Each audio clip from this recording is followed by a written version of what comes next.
Dave's double dose. It was 3 a.m. when I began this, and I was awake again. I think I'm supposed to be kind to myself. That's what they tell me. And you don't know what I'm talking about, do you? Anniversaries. They are so important, and you can't avoid them. It's psychologically interesting that we can mess up and forget the good ones, but the traumatic ones can wreck us, and they can be sneaky. So I've been in a bit of a tizzy, for lack of a better term. The rope of my life was in full unravel 6 years ago at this point.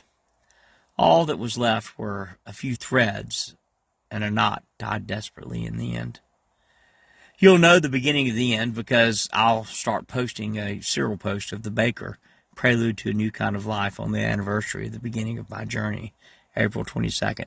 That's my story. I do it every year on the anniversary, and it's probably kind of academic for you. You'll get to see what God did in that moment for me. You'll find out what happened that changed everything in my life, that altered my faith, my walk, my life. You'll discover why this page is called The Baker and the Bread. But it's not academic to me. A moment ago, I had to intentionally slow my breathing. I'm in the throes of memory. To me, this time is traumatic, and I relive every grueling second, every year. Whether consciously or not, my body goes through changes. Any addict will tell you, and so many relapses happen on anniversaries that it's almost a cliche. Not for me. I refuse to go back. I know how to play the tape all the way to the end of the misery. In fact, I mentally removed my stop button on my memory player. The misery and chaos of my former life must not be forgotten. It must never be repeated. I won't go back. So the tape plays to the end, no matter how many times I have to slow my breathing. 6 years ago at this moment, I sat in a holding cell, illegally charged, justifiably detained. That's a mouthful. Fighting the beginnings of chest pains that would end in a heart attack a few days from now. My life was nearing its end, so I can't even clear the confusion in my grammar between then and now as they merge into one, and remembered pain becomes present agony. That my story is completed with His glory doesn't change the pain of the moment, and the tape rolls, breathing forced into submission once again as PTSD crouches, ever ready to pounce at my door. I fought, clawing my way, futile attempt at corralling my fears in my life. Darkness. I was left alone to die in a holding cell by one who hates me. Too stubborn and too hard-headed to cry out to the only source of true hope. I wriggled in agony on a concrete floor, locked behind a steel door. Why didn't God intervene until Abraham physically raised the knife? It seems unjust until the knife is in your hands. I don't have to sacrifice my blood, but I do my life, and it requires a firm commitment. I couldn't yet do it on that concrete floor. Days had to pass, a transport officer, a heart attack, release, desperation, pain, rain, a storm no larger on the outside than it was on the end, mud, catharsis, healing, direction, true freedom. Heart palpitations even now with a miraculously given new heart, because anniversaries are potent reminders of things gone by.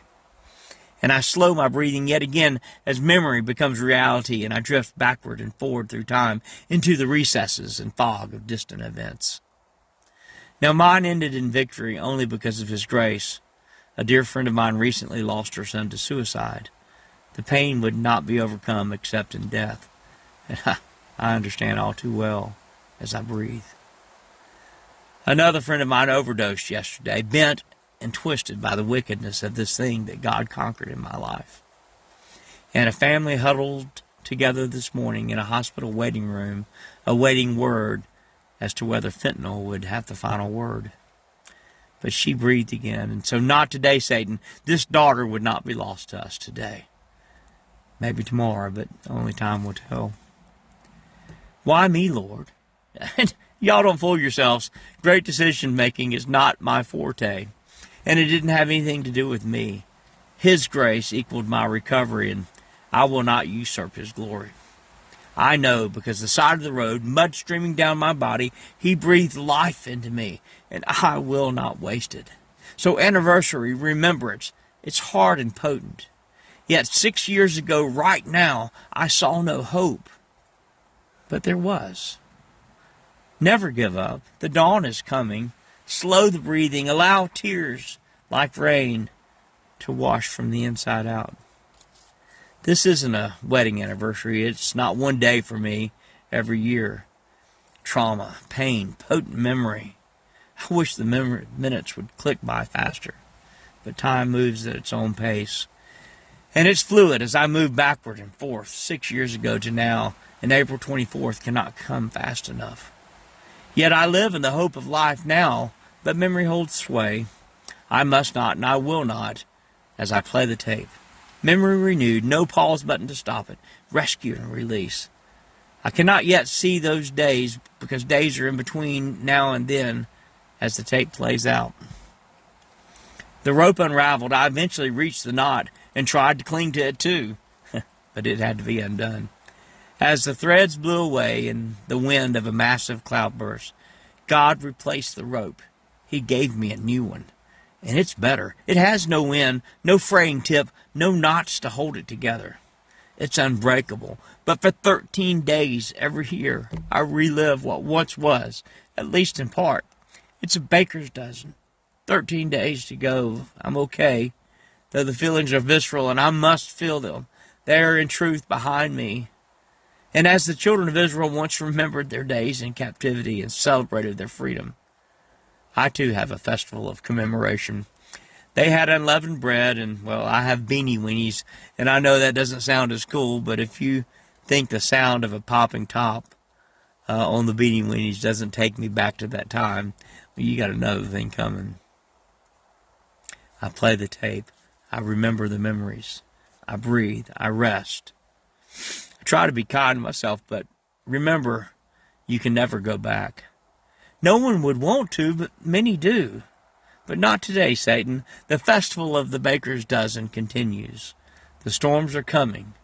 Cleansing is on its way. I'll be exhausted by April 24th, yet refreshed, as the thoughts of yesterday are once more washed into the past by his presence today. He is awaiting your call.